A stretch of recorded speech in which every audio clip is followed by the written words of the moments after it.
Presidente, compañero Andrés Manuel López Obrador, los ministros y los medios de comunicación aquí presentes. Yo hablé bastante hace unos minutos y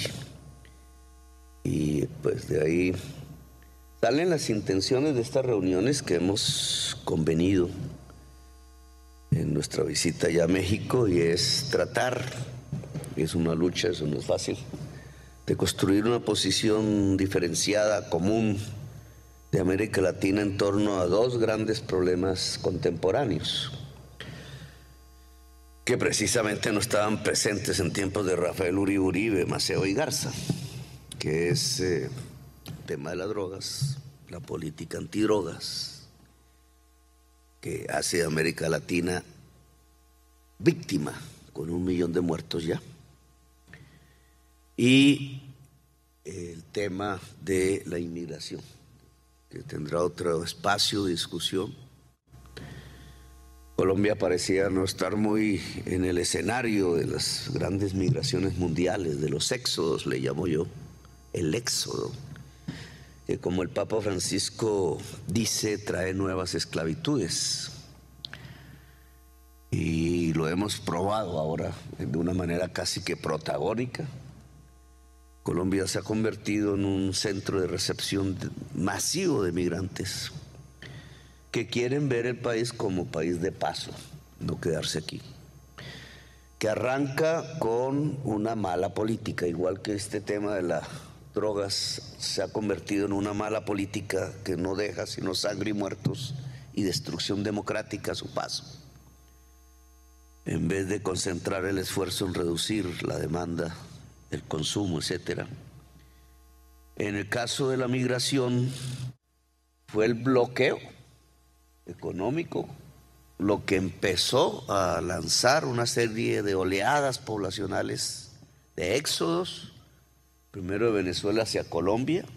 Nosotros, más que bien, y hay que decirle a Duque que se le felicita, no provocó una política xenofóbica. Teníamos ya una fuerte relación, millones de colombianos habían pasado a Venezuela en tiempos diferentes, y eso se volvió un boomerang.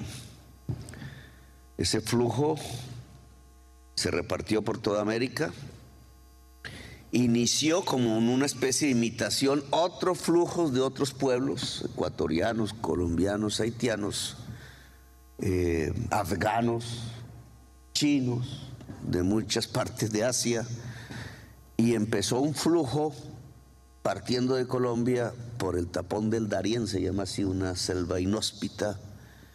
Comenzó por centenares, ahora son miles al día, 3.000 más pasan al día, con niños, con niñas, mujeres.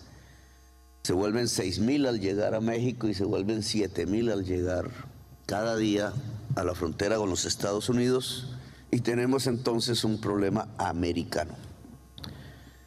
El problema inició con un bloqueo.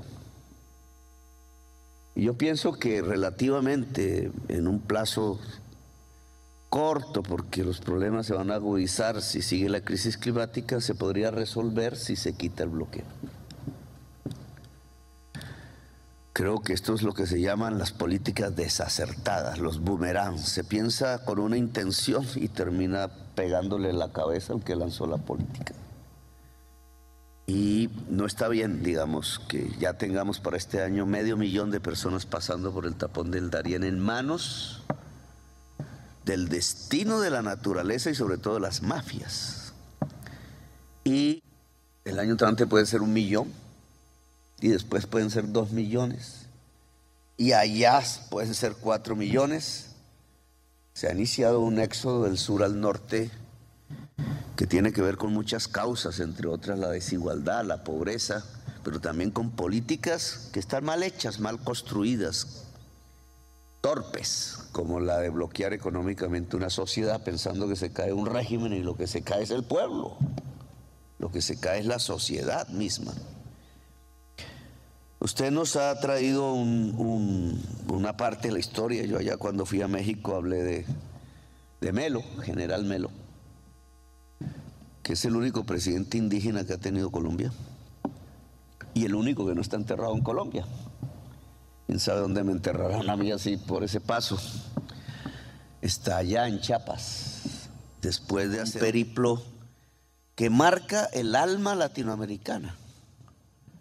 Yo creo que ahí es mirando esas vidas de antes donde recuperamos en cierta forma algo que se nos ha perdido. Porque ese indígena de Coyaima fue general de la República. ¿Cómo un indígena llegó a ser general de la República en Colombia? Hoy nos sorprendería, porque era el general del Ejército Libertador. Y el Ejército Libertador solo pudo ser ejército y vencer a los españoles, porque tenía que tener indígenas, negros, mestizos, gente del pueblo. Era un ejército popular de liberación. Y ese ejército libertador obviamente no le gustaba a quienes querían y tenían una visión de élite y de exclusión en la sociedad colombiana, a los dueños de los esclavos, que gobernaron a Colombia hasta 1850. Y sus descendientes todavía quieren seguir gobernando Colombia. Y ese general entonces pudo ser general por ser indígena, era teniente en los tiempos de Bolívar y peleó al lado de Bolívar en las principales batallas. Y a la muerte de Bolívar fue a defender las ideas de Bolívar peleando en Venezuela contra Páez para restablecer la Gran Colombia. Y derrotado volvió a Colombia y los obreros de Bogotá lo volvieron presidente en una insurrección y duró 8 meses porque los dueños de los esclavos organizaron ejércitos aquí en Popayán, al sur, y en Antioquia. Rodearon a Bogotá y destruyeron el Ejército Libertador y se acabó el Ejército Libertador. Murió. Y el general se fue a Nicaragua y peleó contra un pirata que se quería tomar Nicaragua y a El Salvador, y después a Chiapas a defender a Benito Juárez bajo sus ideas de construir una profunda democracia, y allá lo fusilaron y allá está enterrado. Y ustedes me regalaron los documentos que aquí prácticamente no existen. La carta de la hija pidiendo que su cadáver retornara a Colombia, y nadie de Colombia volvió a pelear por su cuerpo, por su historia. No les gusta esa historia. Un indígena presidente. No les gusta que la vicepresidente sea negra. Y no les gusta que el presidente haya sido insurgente. No les gusta que el pueblo gobierne. Eso es todo. No les gusta la democracia. Y estas son luchas por la democracia olvidadas, pero que hay que recuperar. Porque recuperar la historia es recuperar también el presente y el futuro. Por eso este evento que yo no conocía y que usted me enseñó, también tiene una enorme enseñanza en la historia latinoamericana. Es que no nos creíamos de un país y extranjeros de los otros. Nos creíamos el mismo pueblo. Por eso Melo iba a Venezuela a pelear, y por eso iba a Honduras, y por eso iba a Nicaragua, y por eso muere en México, y por eso Bolívar nace en Caracas pero muere en Santa Marta, y por eso el Che nace en Argentina pero muere en Bolivia después de hacer una revolución. Y por eso nosotros somos así, y hay que recuperar ese espíritu.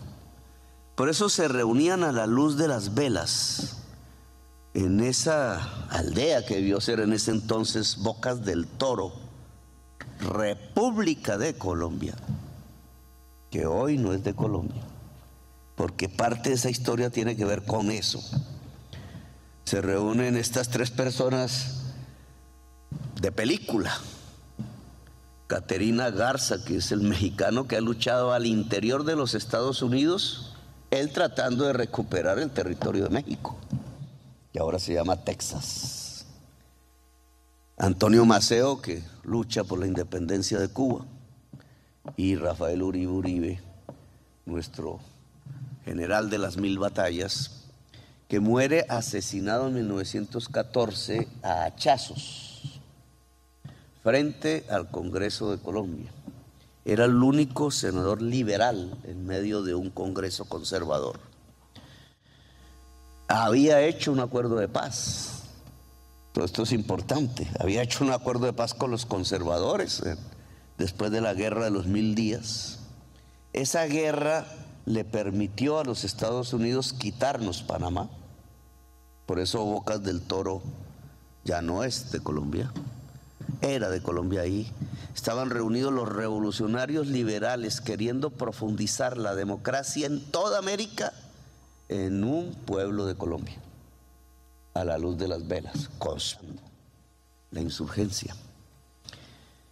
Él hizo la paz, tantas veces intentada en Colombia, un proceso de paz, y se acabó la guerra de las 1000 días, que quizás es una de las peores que hemos tenido. Nosotros vivimos en guerra perpetua. Y después de hacer la paz, dando sus discursos en el Senado, sale un día y a los pocos metros de la salida del Congreso de la República, con hachas lo matan 2 personas, al parecer contratadas en ese momento por el jefe de la policía y la curia. ¿Cuál es el pecado de Rafael Uribe Uribe en ese momento para recibir la pena de muerte? Pelear por la educación pública. Rafael Uribe Uribe quería un sistema de educación pública en toda la República de Colombia.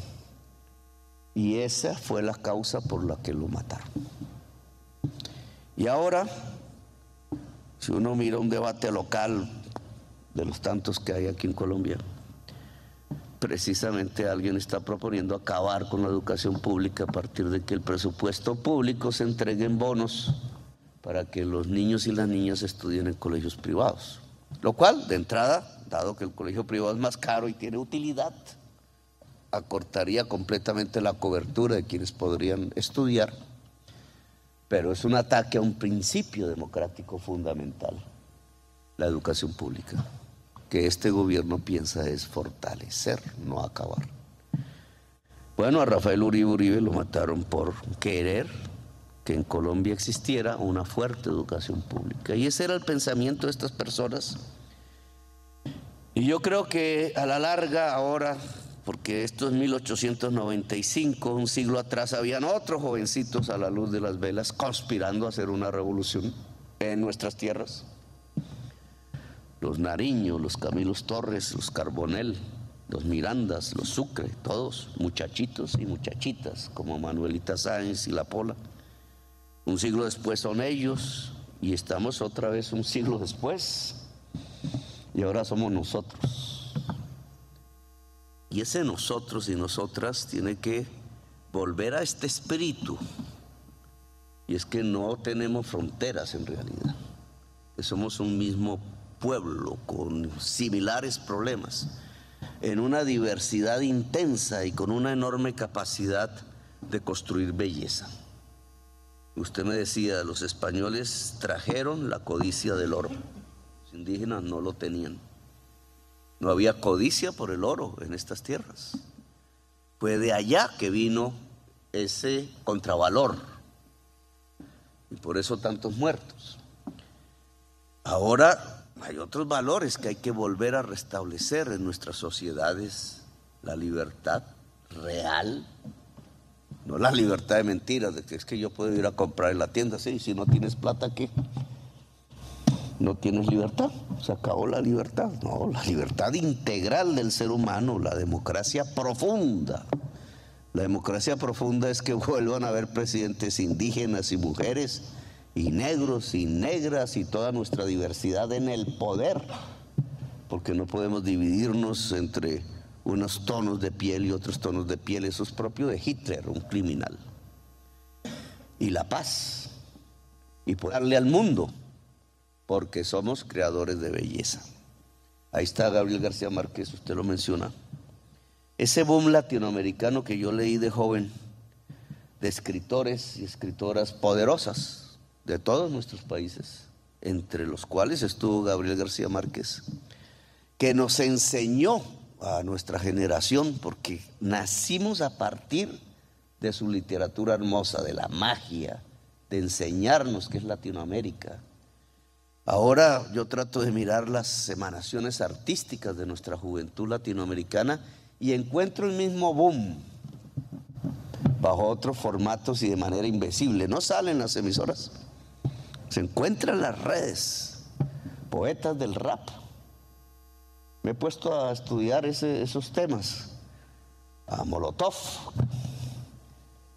y a tantas expresiones modernas un poco ajenas a nosotros, pero absolutamente poéticas y tan intensas como fue la escritura del boom latinoamericano. Muchacho que mataron llamado Cancerbero, venezolano, que cuando uno empieza es un poeta maldito, igual. Empieza uno a descifrar los versos y empieza a encontrar el mismo alma latinoamericana del boom de García Márquez, de los poetas, de Pablo Neruda, al cual mañana vamos a encontrar. Entonces, bienvenido y nos vemos en Santiago.